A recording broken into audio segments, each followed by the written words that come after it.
Hi, everyone. This is Terrence Chang. I'm the Chancellor of the Connecticut State Colleges and University System and host of this podcast, Office Hours. Through candid discussions, Office Hours will explore the intersection of education, leadership, and economic growth. We will hear from state, higher education, business, and industry leaders, and students and faculty who will share valuable perspectives that inspire and empower listeners on their educational and professional journeys as we delve into the key issues impacting higher education across Connecticut. Joining me today is Eastern Connecticut State University alum Eugene Bertrand. Eugene recently graduated from Eastern with a degree in elementary education and history and is now attending Columbia University for his Master of Social Work degree. While at Eastern, Eugene worked as an RA and head student orientation counselor and spearheaded the Real Talk, Speak Up for the Culture series. He has also been a leader in his community, dedicating more than 1,500 hours to community service across Connecticut. Eugene, thanks so much for joining me today. I'm so excited to hear more about what's going on with you, how you've been. And again, I remember meeting you at Eastern back in the day, right? Like Yeah. I've been in this position 3 years. I think it was one of my first tours of all the campuses. I got to meet you as a student leader. Yeah. That We was hit it great. off and Yeah. here you are. So how you been? Listen, I've been amazing. Thank you so much for having me. This is an incredible opportunity. Awesome. So what year did you graduate again? Yeah, so I actually just graduated, so May of 2024. May of 2024. Okay. You got your degree in elementary education and history. So share with us a little bit about that whole journey, right? Your whole higher education journey and, what it's been like. Absolutely. Coming to Eastern was an incredible opportunity. I always knew that I wanted to just be within a setting of ambitious individuals. I specifically chose my major to be elementary education and history just because I knew Eastern had like the reputation to be like the teacher's college. Yep. And so they had a very robust education program. So I was more than happy to, come to that school and just meet different peers and, faculty and staff. Yeah, my time at Eastern was absolutely amazing. And I didn't even know if I was going to go to college when I was younger. I struggled really bad in school. I actually had plans to go into the Air Force. But after very well thought and just exploring different opportunities, I decided Eastern was the school for me. Yeah, that's great. That's great to hear that you went through a process and you looked at different options or different ways you thought your life might go. I am curious, when you were looking at higher education, besides Eastern, what else were you looking at? What other institutions, if you don't mind sharing, what Yeah, other absolutely. institutions and like what kind of separated Eastern? I think that's something that might be helpful, especially to other students who are out there listening. Absolutely. I think the thing that separated Eastern from a lot of the other institutions, because I looked at, the University of Rhode Island, I looked at like Boston University, I looked at Southern Central, Quinnipiac, the University of Bridgeport, even UConn. The thing that really set Eastern apart for me was the community. As soon as I stepped on that campus, Yeah. I just felt like I was at home. Yeah. That's you great. know, as soon as I stepped absolutely. on that campus, I felt like, this was home. It Right. just felt very homey. The staff was super nice, Mm-hmm. and everyone was just so smiley. And the campus is beautiful in every season. Yes. You recognize that Yes, the campus that's is right. beautiful. Absolutely. That campus is gorgeous. Yeah. And I think what you just said about the community and feeling like home is really key. I was there with our new president of Eastern, Dr. Karim Ismaili, for move-in weekend. I know you know what that's like. Yeah, I do. You got a lot of people coming in, and they're nervous, and they're carrying all their stuff. And the folks at Eastern, they just roll out the red carpet, and so many people are there to make you feel welcome. So Absolutely. that really resonates from what I've experienced. So while you were at Eastern, you were awarded an undergraduate research and creative activity project grant, and this helped fund your history film project. And the film, I guess, examines Southern African American, Puerto Rican, and Jamaican migrant workers in the South who traveled to central Connecticut to work in tobacco fields. So talk to us about what inspired you to really go into that, period of time and that entire journey? Absolutely. So I think that indulging in a project like that, I was actually recruited by the history department to partake in a research assistantship. It was a collaborative effort with the film department or the theater department at Eastern, and it was even more so. It was working with Dr. June Archer, who's a very good friend of mine, and so I was just really interested in learning a little bit more about my own culture. I'm a Jamaican myself, proud, and just thinking about just the impacts that Jamaicans have made to Connecticut. Yeah. One of the very significant impacts that they've made is a collaborative effort with, African Americans within the tobacco industry. So I think that project was such an eye-opening opportunity for me just to learn a little bit more about my own culture. Yeah. But to also provide some, knowledge from the information that I've learned. Yeah. To also learn more, be open-minded. So you gained from that experience, but you're also able to give through that experience, right? Absolutely. That's great. It was an incredible opportunity. I mean, I learned something right there. I had no idea that was a part of Connecticut's history. That's very, very super cool. So you were also awarded the Ella T. Grasso Award, which is given to a student that's pushing for systemic change while encouraging others to do the same. So maybe talk to us a little bit about, the multiple ways that you were able to serve while you were at Eastern, part of the Eastern institutional community, but also part of that greater community out there. Absolutely. So I think I'll start from Eastern. So when I got to college, it was during COVID-19. Yeah. That was around the time of, the murder of George Floyd.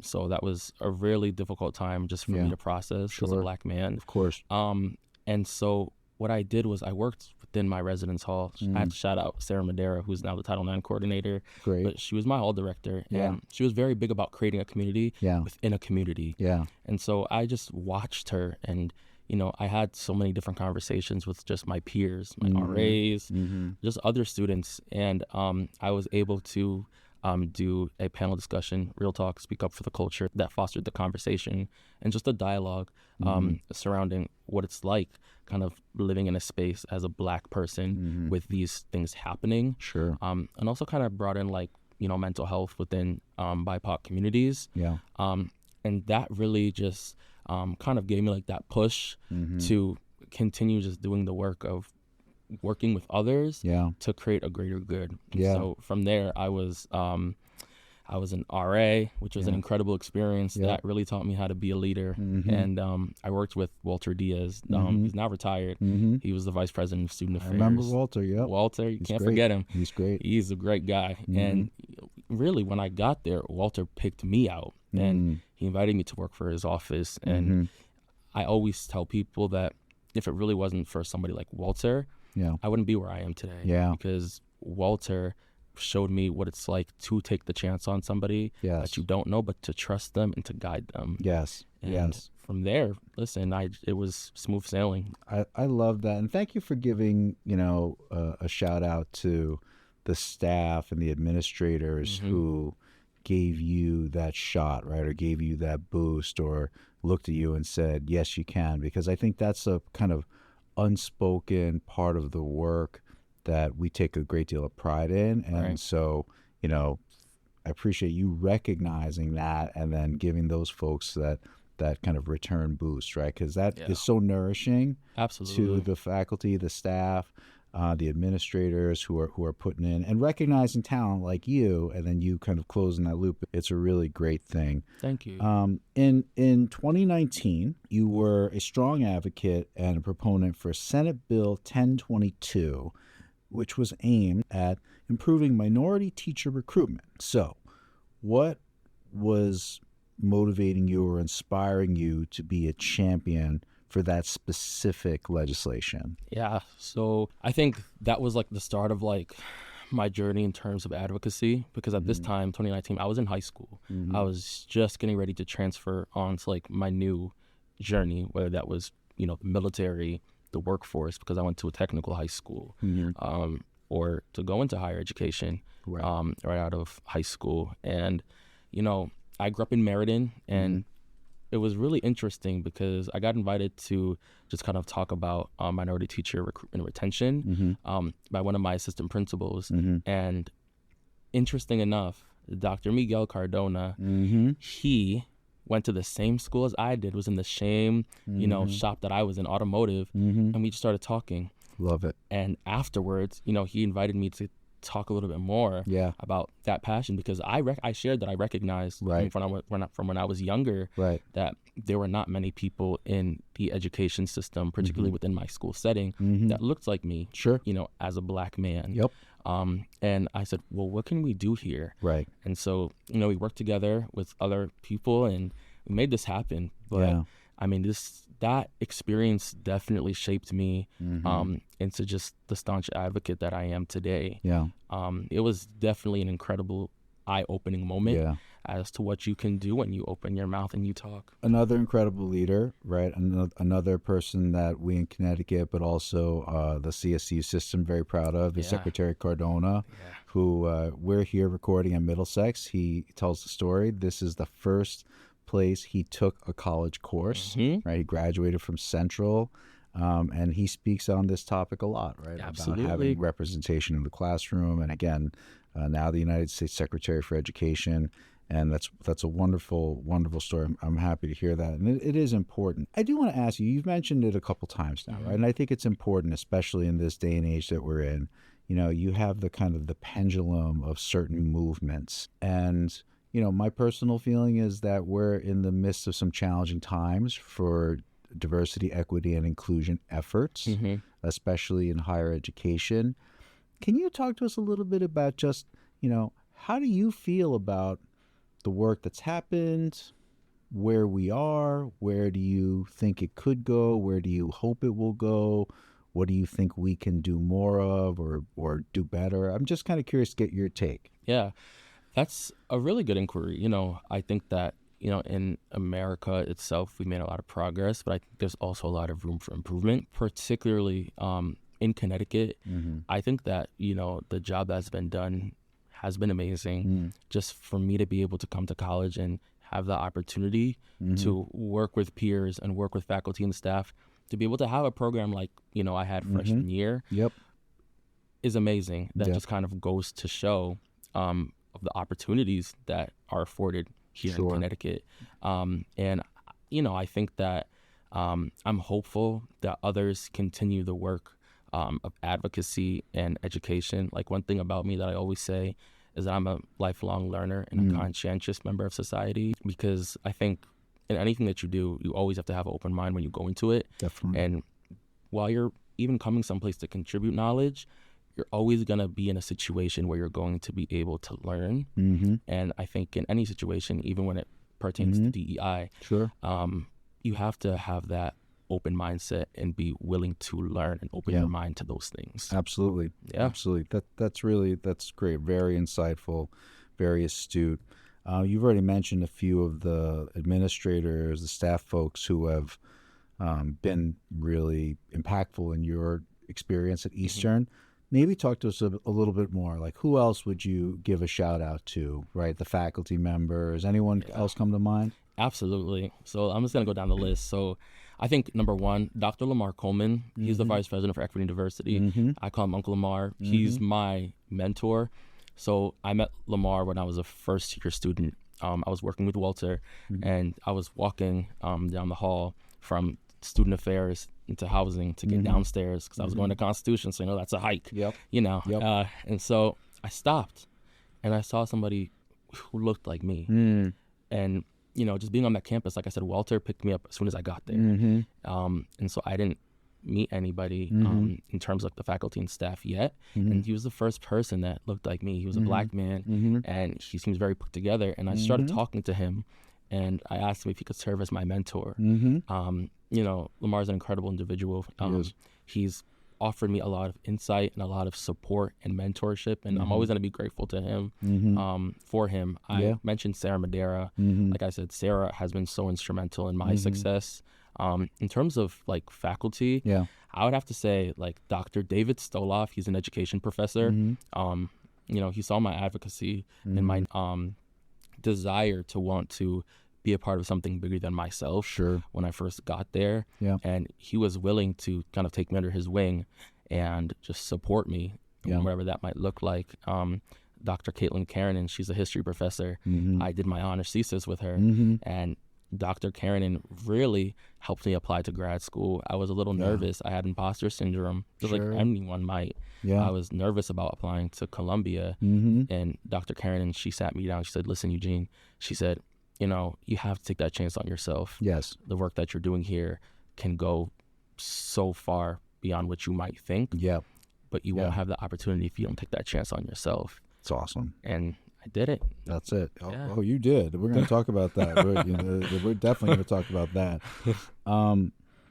Yeah. And again, just I love the way you're talking about the faculty and how they saw you, they believed in you, they gave you the boost. And that's something that, again, I don't think, well, higher ed is just getting, attacked in the national headlines and even regionally and locally.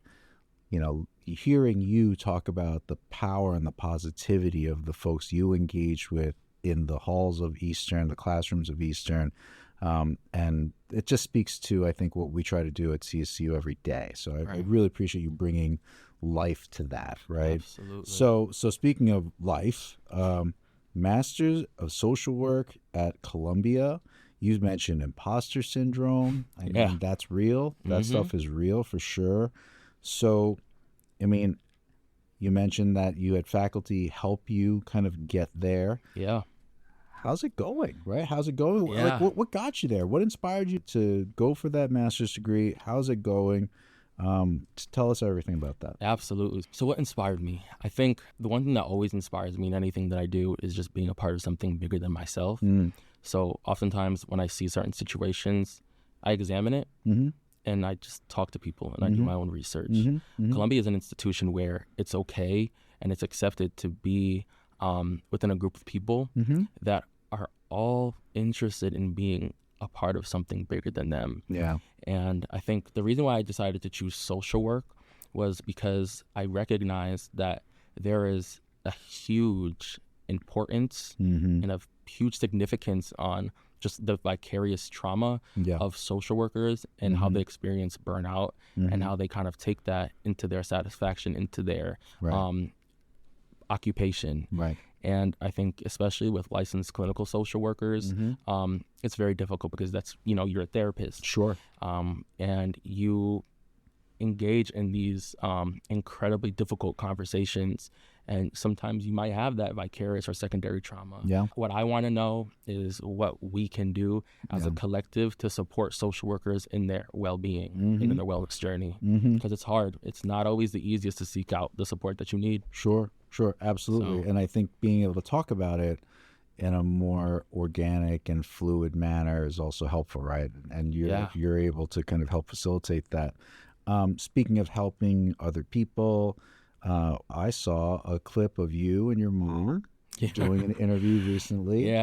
And I want you to tell us the story about your mom, the work that she's doing, how that's impacted you. So, please give us a peek into all of it. So thank you for just allowing me the space to really even indulge into that. I think when I think about my hero, I remember even just going back to like first grade, we were going around like the circle and people were talking about their heroes.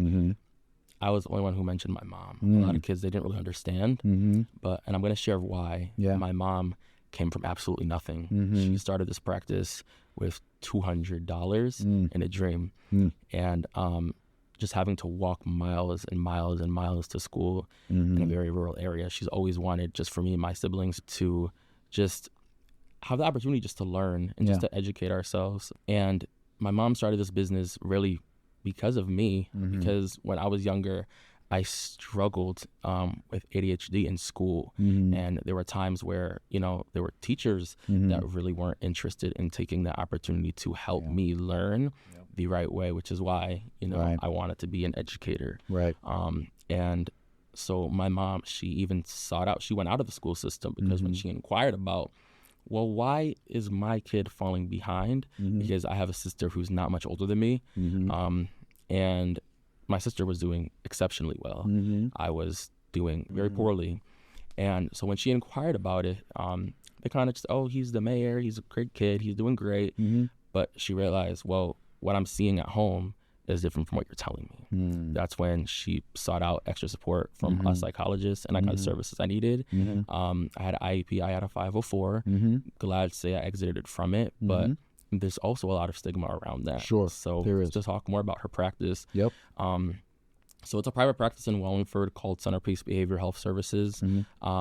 And so she started it just by herself in a very tiny little box of an office. And now she's expanded and she's doing like tutoring, aside from like mental health counseling, so EMDR, CBT, DBT, trauma-focused work. We now incorporated tutoring. We incorporated like a speech pathologist and an occupational therapist, just so it's a one-stop shop for all parents. Because when it came to me, my mom noticed that she was having to go to all these different places just to provide me with the services. It was really important for her to just sit back, reflect, think about her experience, my experience, and say, you know what?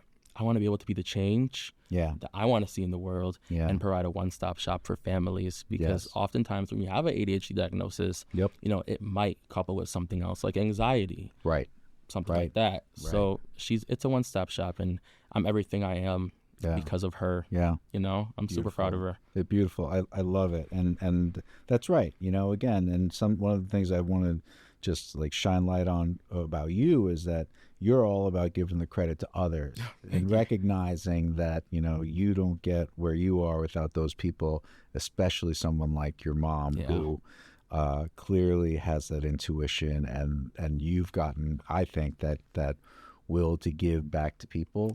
Probably from her, watching her and the modeling of all that. That's amazing. So look, you're a young man. You're obviously a superstar. You're going to be super successful, and we're going to partially take some credit for that when the time comes. Not me, but Eastern will. Eastern will. But what's the next 5-10 years look like for you? You're going to get your master's. What do you think the next period looks like for you? You know, I think the next period is a period of discovery.